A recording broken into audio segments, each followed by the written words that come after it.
Trump ne veut pas la guerre contre l'Iran, pas du tout. Il veut mettre fin à la guerre en Ukraine, même sur les termes dictés par les Russes si nécessaire. Les démocrates se sont causés beaucoup de dégâts par les erreurs politiques qu'ils ont fait. Ils ont fait le mauvais choix en tout.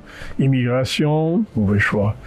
Wokisme, mauvais choix. Économie, mauvais choix. Politique étrangère, guerre en Ukraine, mauvais choix.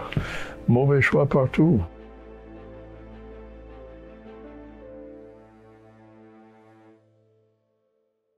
Bonjour Monsieur McKinley. Bonjour.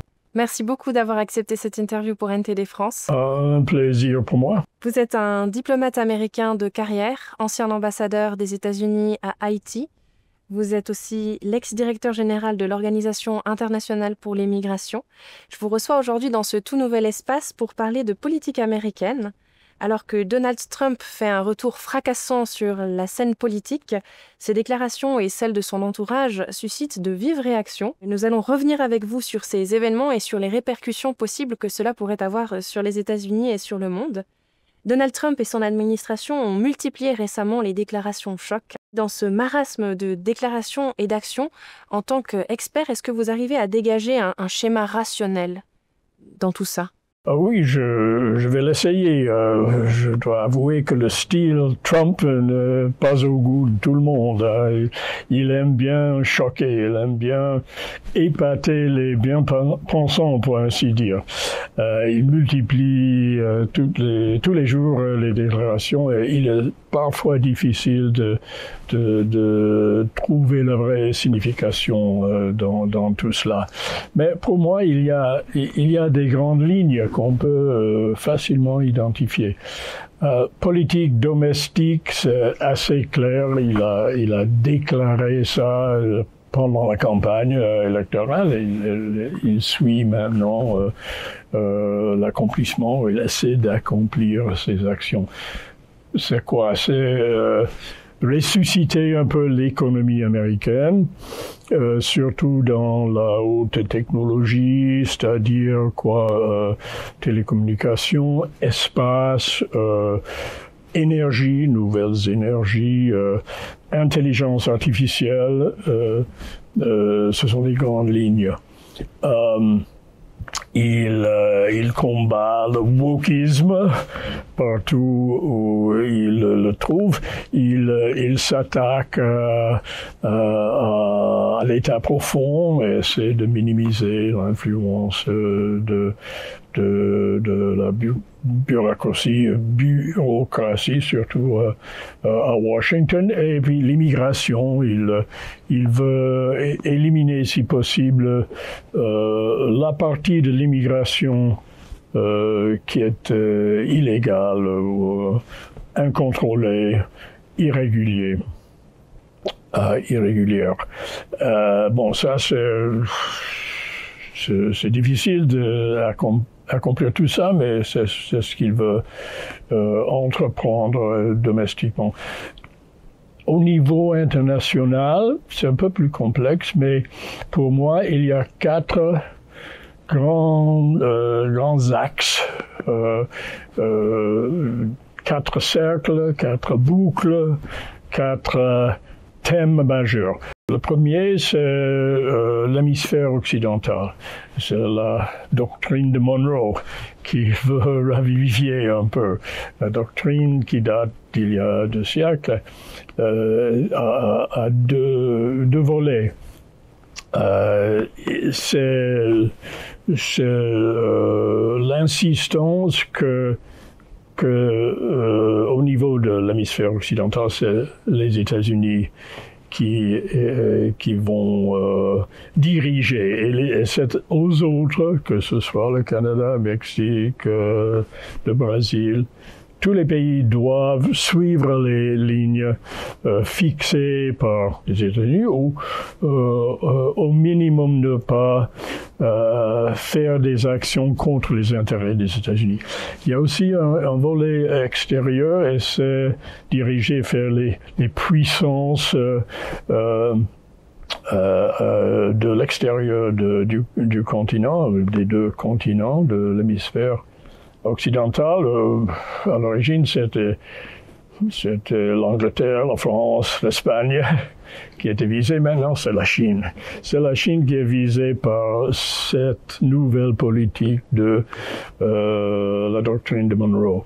C'est-à-dire, à la Chine, vous pouvez faire le commerce chez nous, vendre, acheter, surtout vendre pour les Chinois, mais vous ne pouvez pas investir dans des domaines que nous considérons stratégiques, c'est-à-dire pas de port pour vous, pas de canaux, pas de aérodrome, pas de système de télécommunication. Tout ce qui a une dimension stratégique est interdit et exclu. Alors ça, c'est l'hémisphère occidental. Deuxième cercle, c'est le cercle du nord tempéré, arctique et tempéré, c'est-à-dire le cercle dont le centre est le pôle nord, et qui inclut la Russie. Et c'est là qu'on voit la grande nouvelle politique de Trump, c'est un rapprochement avec la Russie, une détente, peut-être même une entente, parce que pour Trump, c'est très important de compléter ce cercle pour 2 ou 3 raisons. D'abord, il y a beaucoup de dossiers politiques où les intérêts des États-Unis et ceux de la Russie sont pareils, c'est-à-dire non-prolifération des armes nucléaires, l'espace, le combat contre le terrorisme. En tout ça, la Russie et les États-Unis sont sur la même ligne. Il y a aussi les ressources de l'Arctique que Trump espère exploiter, la Sibérie, où le réchauffement climatique à cause des changements importants. Il y a les voies de communication, les gisements de pétrole, terres rares, comme on dit, et autres minerais. Tout ça est important pour Trump. Mais aussi, pour lui, il est important de pouvoir séparer un peu la Russie de la Chine, parce que BRICS peut être un concurrent systématique de tout le système que les Américains ont mis en place il y a maintenant 75 ans. Alors, il veut séparer un peu la Russie de ce qu'on pourrait appeler l'étreinte étouffante de la Chine, parce que entre la Chine et la Russie, c'est la Chine qui est le pouvoir dominant. Et ça nous amène au 3e cercle, c'est le cercle de confinement, si vous voulez, ou même d'endiguement autour de la Chine. Trump a l'ambition, ça sera difficile, mais c'est son ambition de rassembler le Japon, la Corée, Taïwan, Philippines, Vietnam, Australie, Indonésie, Malaisie, l'Inde, tous les pays limitrophes de la Chine pour freiner la croissance et mettre en place des obstacles à l'expansion de la Chine. La Chine va rester le grand pouvoir de l'Asie de l'Est, bien sûr. Trump n'y peut rien, mais il peut peut-être ralentir un peu l'expansion, surtout militaire stratégique de la Chine. Et ça c'est l'ambition. Finalement, il y a le prochain Moyen-Orient, et là, il est aussi assez clair ce que voudrait le président Trump, c'est de renforcer les accords d'Abraham. Et la chute du régime Assad en Syrie facilite ce projet, parce qu'il y a maintenant la possibilité de réunir tous les pays sunnites, Turquie, Égypte, Arabie Saoudite, avec les plus petits, la Jordanie, la Syrie est là, les Émirats, dans une sorte d'alliance avec Israël. Sunnite à titre honoraire, si vous voulez. Et contrepoids à l'Iran. L'Iran qui se trouve isolé et Iran qui devra conformer ou confronter les conséquences. Et Trump ne veut pas la guerre contre l'Iran, pas du tout. Il ne veut pas la guerre n'importe où. Il parle d'ailleurs de fait. Hein. Il serait très content de voir un Iran qui se remet dans les rangs, n'est-ce pas, et qui renonce à l'arme nucléaire. Ça serait pour lui un accomplissement majeur. Alors, ce sont les 4 cercles. Peut-il accomplir tout ça? Probablement pas. C'est énorme comme programme. Dans 4 ans, 2 ans.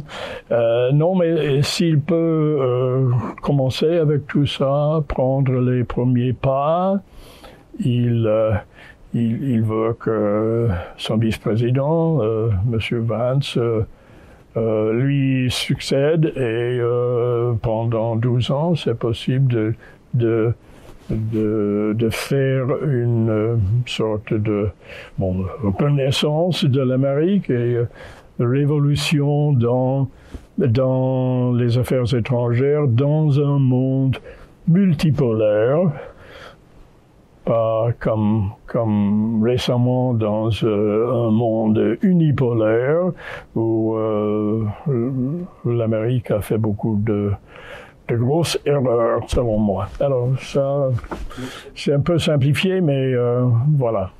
Oui, c'est très intéressant. En tout cas, il y a une chose qui est sûre, c'est que Trump parle beaucoup de paix. Hein. Contrairement à la politique de chèque en blanc de Biden, Trump a été clair. Le rôle de l'Amérique, c'est d'apporter la paix, c'est pas de financer des guerres sans fin. Et il a souligné que de véritables négociations nécessitaient une stratégie, pas seulement une aide militaire aveugle comme l'Amérique a pu le faire par le passé. Est-ce que vous pensez qu'au moins sur cette promesse de paix, il pourra aller jusqu'au bout, apporter de la paix un peu dans le monde? Oui, je crois que c'est un souhait sincère. C'est un homme d'affaires. Hein. Pour lui, négocier, traiter avec des partenaires, traiter avec, surtout avec ceux qui ont beaucoup d'influence, c'est-à-dire les grandes puissances. C'est pour lui une évidence. Il veut ça. Et il ne veut pas provoquer des guerres inutiles comme il décriverait sûrement la guerre d'Irak ou la guerre de l'Ukraine même. Alors, je crois que c'est une ambition sincère de sa part. Mais tout n'est pas sous son contrôle. Il n'est pas impossible qu'il se trouve attrapé par la nécessité d'utiliser l'arme militaire des États-Unis, mais il ne le souhaite pas. Il aime, et puis il veut le prix Nobel de la paix. Alors on ne l'a pas en commençant la guerre. Alors, je crois que c'est un souhait sincère, si pas une évidence que ça réussisse. Hein. Mm-hmm. Et comment est-ce que vous lisez sa récente altercation avec Volodymyr Zelensky, hein? Il a été très ferme avec lui par rapport au financement de la guerre. Qu'est-ce que vous en avez pensé? Ma réaction cette scène-là, il y a 10 jours, dans le bureau ovale de la Maison-Blanche, même réaction que la plupart du monde, je suppose. Je ne suis pas partisan du style, de sa façon de traiter les gens. Mais voilà, l'important dans tout cela n'est pas s'il a humilié ou dominé Zelensky. Pour lui, je pense, Zelensky n'est pas une figure très très importante, hein, mais ce qu'il veut, c'est de mettre fin à la guerre en Ukraine.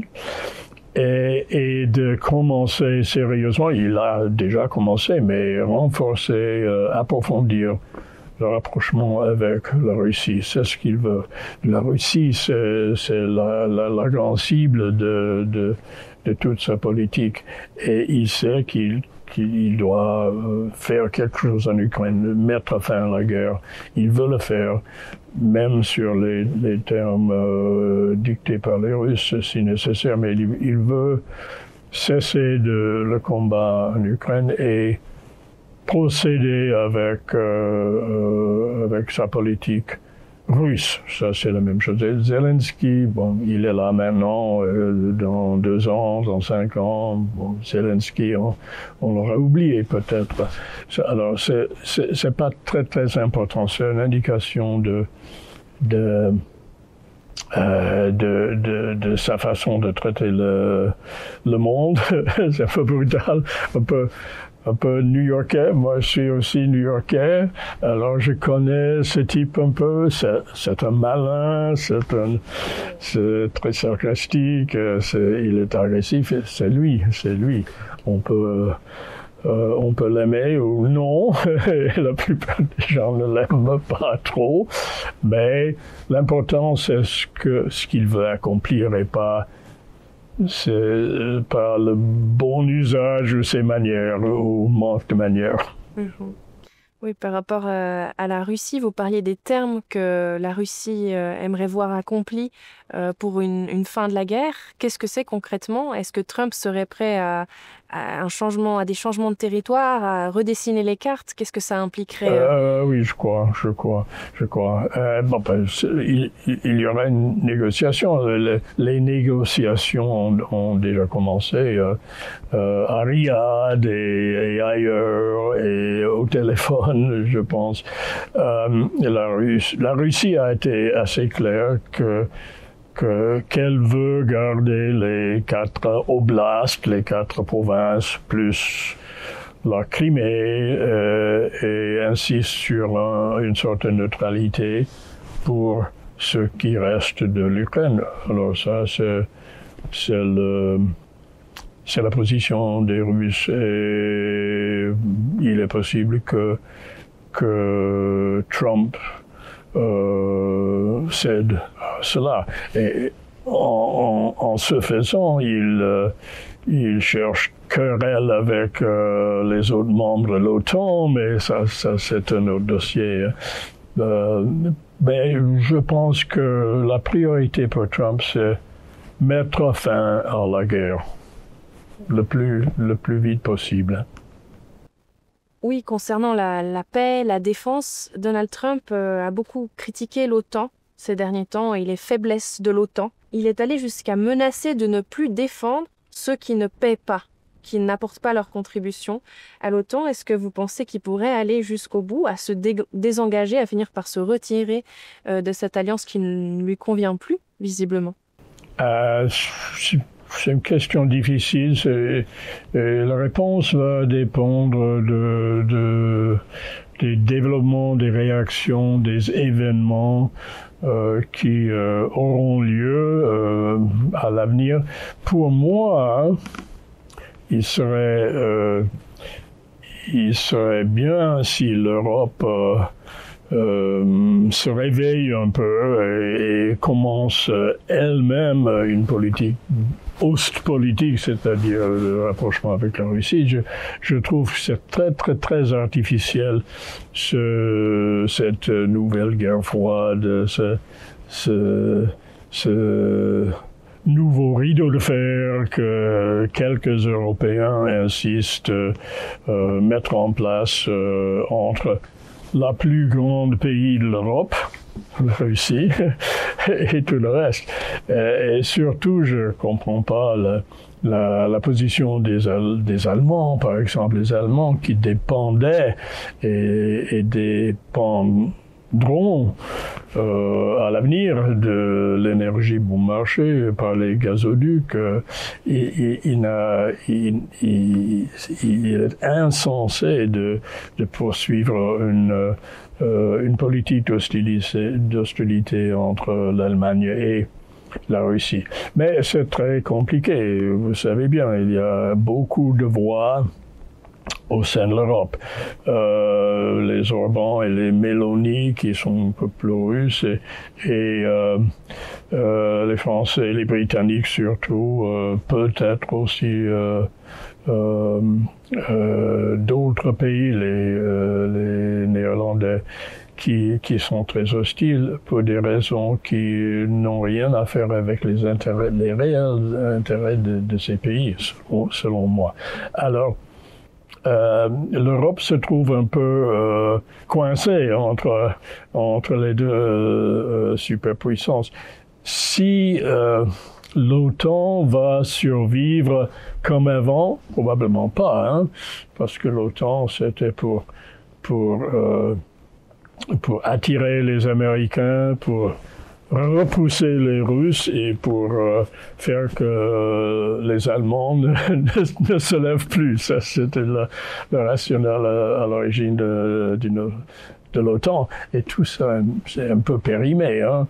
Ça n'a plus de sens. Les Européens disent maintenant qu'ils veulent dépenser plus pour la défense commune. Tant mieux, c'est ce que beaucoup d'administrations américaines ont voulu depuis longtemps. Hein. Depuis Eisenhower, démocrates et républicains ont insisté à ce que les Européens dépensent plus. Vous parlez de la guerre, cette guerre hein, qu'on mène contre la Russie depuis de nombreuses années comme d'une guerre un peu superficielle. Certains experts qui vont dans votre sens disent que cette guerre a tendance à nous détourner d'une menace plus grande encore qui est celle de la Chine, qui est en train de développer le nucléaire de plus en plus, placer des bases navales un peu partout dans le monde. Est-ce que vous avez cette vision-là aussi ? Oui, un peu.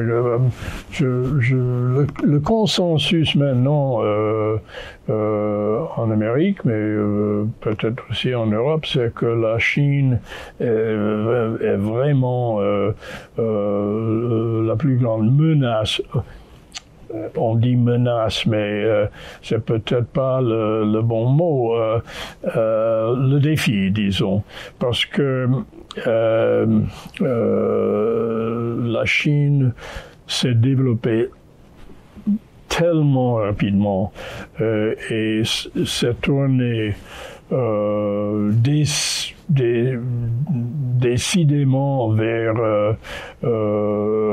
l'augmentation de ses forces militaires et de sa capacité de projection de pouvoir, surtout avec les nouvelles routes de soie, les ceintures et routes, comme on dit, qui est un outil diplomatique et économique de pénétrer dans le tiers-monde, ce qu'on appelait le tiers-monde avant, surtout en Afrique, avec des essais en Amérique latine, comme j'ai indiqué avant, avec endettement et installation et achat de terrain et tout ça. La Chine est beaucoup plus dynamique. Hein. La Chine est dans une mentalité un peu expansionniste, mais on ne sait pas encore quelle mesure d'expansion, quelles sont les intentions vraies des Chinois. Est-ce qu'ils veulent, j'en suis sûr, ils veulent être la puissance la plus importante en Asie de l'Est. C'est le rôle traditionnel de la Chine, n'est-ce pas? Depuis toujours, la Chine, le pays du milieu, hein, ils sont là, beaucoup plus grands, beaucoup plus riches maintenant, beaucoup plus puissants que tous les autres, même en combinaison peut-être. Ils veulent rester. Mais est-ce pour le reste, quel est l'objectif des Chinois? Moi, je n'exclus pas la possibilité d'une coexistence avec la Chine. Je pense pas du tout que ça doit fatalement mener à la guerre, non. La guerre est possible sur Taïwan, sur la mer de Chine, mais c'est pas inévitable. Et on peut argumenter que des accords, même tacites, entre la Chine et l'Occident pour la continuation du commerce qui est bénéficiaire pour tout le monde, ça serait une politique plus saine, plus sensée qu'une hostilité déclarée. Mais je pense que Trump va essayer de compléter ce cercle autour de la Chine et puis négocier. Venir à la table avec un certain poids dans cette négociation qu'il va mener. Lui ou le président Vance ou un autre successeur. Avec cette prise de position de Donald Trump, l'Europe semble quand même avoir pris conscience du fait qu'elle ne pouvait pas indéfiniment compter sur les États-Unis. On dirait que ça a eu un effet positif, qu'elle a cette volonté de devenir plus forte, l'Europe, maintenant. Est-ce que vous le ressentez comme certains experts? Oui, je suis d'accord avec ce que j'entends de votre question. L'Europe doit se rendre compte qu'il a besoin d'être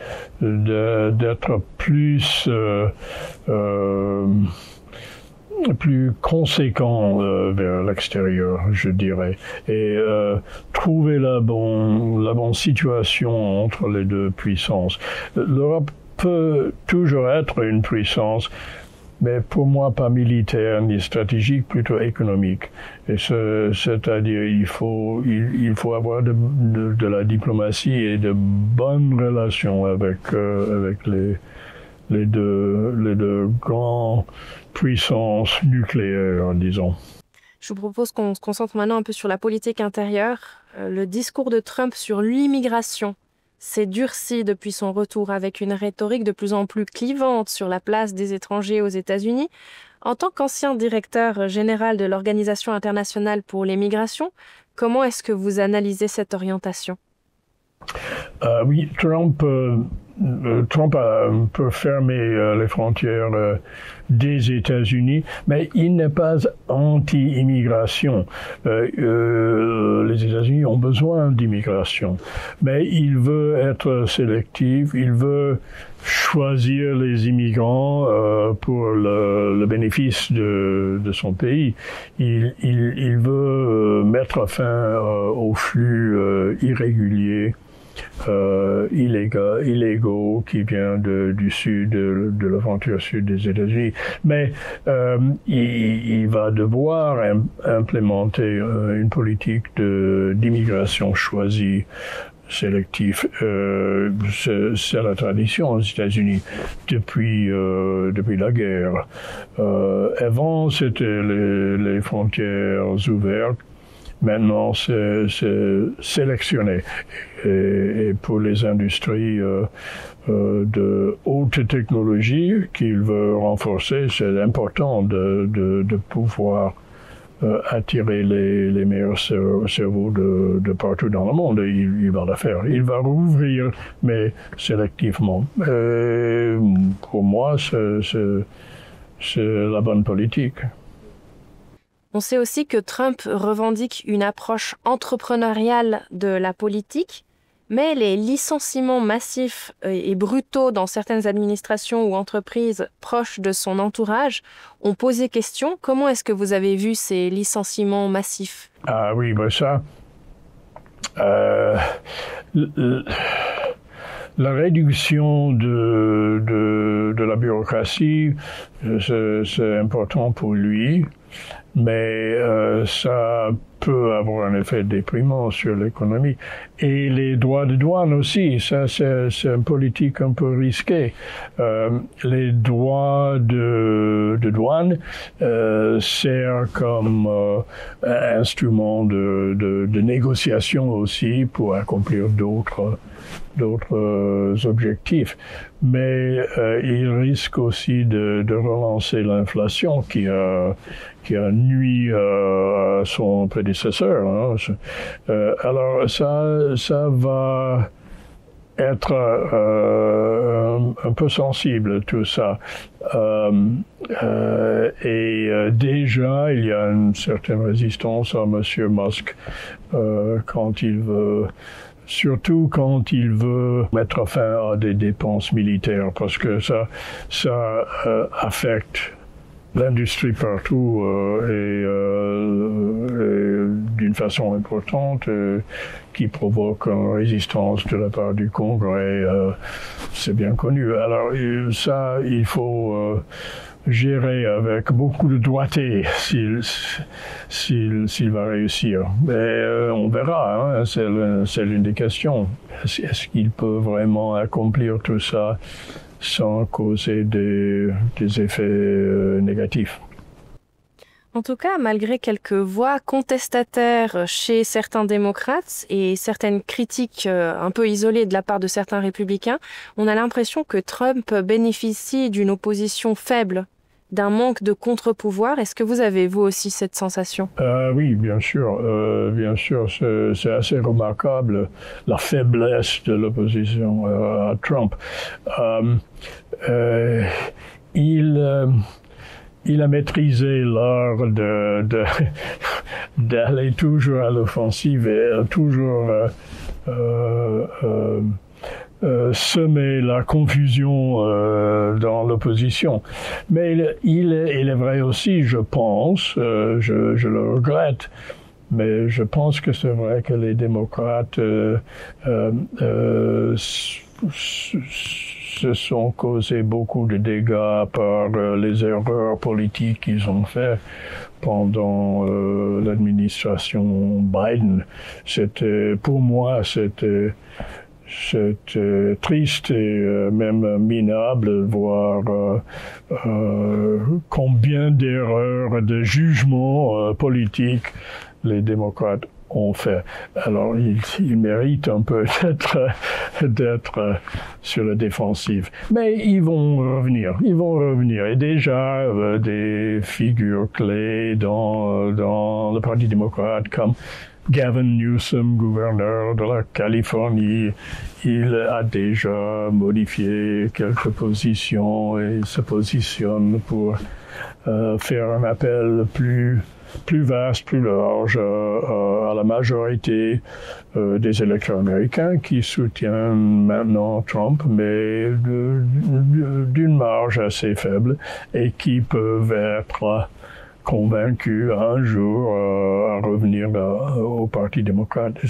Tout n'est pas perdu. Le système des deux partis aux États-Unis, ça va survivre, mais pour le moment, c'est vrai que les démocrates sont en mauvais état.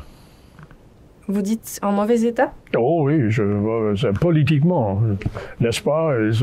Ils ont fait le mauvais choix en tout. Immigration, mauvais choix. Wokisme, mauvais choix. Économie, mauvais choix. Inflation.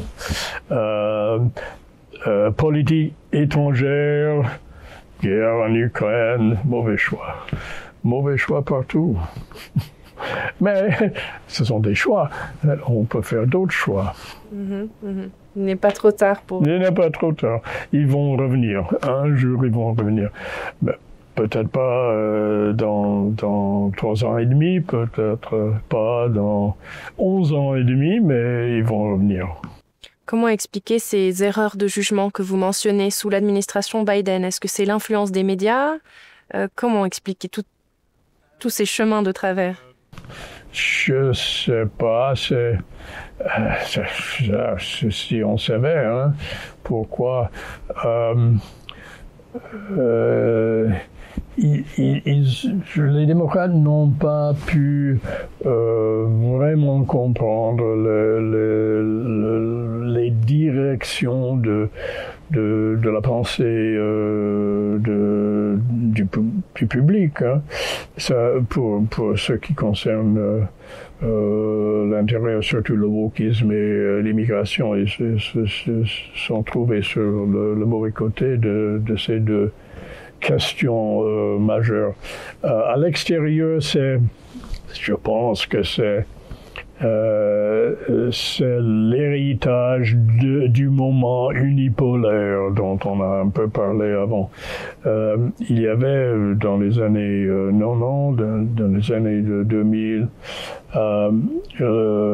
sous Clinton, sous Bush, sous Obama, les États-Unis avaient la possibilité de dicter leurs solutions un peu partout dans le monde. C'est ce que les Grecs nommaient l'hubris. Hein. Ils n'avaient pas de vraie résistance ou d'opposition. Maintenant, ils l'ont maintenant avec la Chine et la renaissance de la Russie. Il y a de la résistance. Les Américains ne peuvent plus se payer le luxe d'aller partout faire à leur gré. Maintenant, ils doivent calculer, négocier. C'est une autre encadrement, la politique extérieure. Mais les Biden, l'administration démocrate ne s'est pas rendu compte de ce changement à temps. Ils se sont piégés ils se sont trouvés dans le bourbier de l'Ukraine et tout ça. Mais ça va changer parce que la réalité a tendance à changer les idées de ceux qui ont fait des erreurs. Là où ça risque de prendre peut-être un peu plus de temps, c'est en Europe. On a l'impression que les médias ont toujours cette défiance vis-à-vis de Trump. Ils sont toujours dans la critique. Ah oui. C'est vrai. Les médias sont dominés par les idées anti-américaines, gauchistes, marxistes. C'est bien connu la situation des médias traditionnels en Europe, aussi aux États-Unis. Ça change un peu avec la concurrence maintenant des médias alternatifs. Ça change lentement, je dirais, mais ça change. Et il y a d'autres voies grâce à les nouvelles médias. Hein. Merci beaucoup, Monsieur McKinley, en tout cas, pour cette invitation à réviser notre jugement sur le personnage de Donald Trump. Comme vous le dites, au-delà des apparences, au-delà des façons de faire, des comportements, des manières de s'adresser aux gens, il y a aussi tout ce qu'il y a derrière, c'est-à-dire les objectifs qu'il veut mettre en place.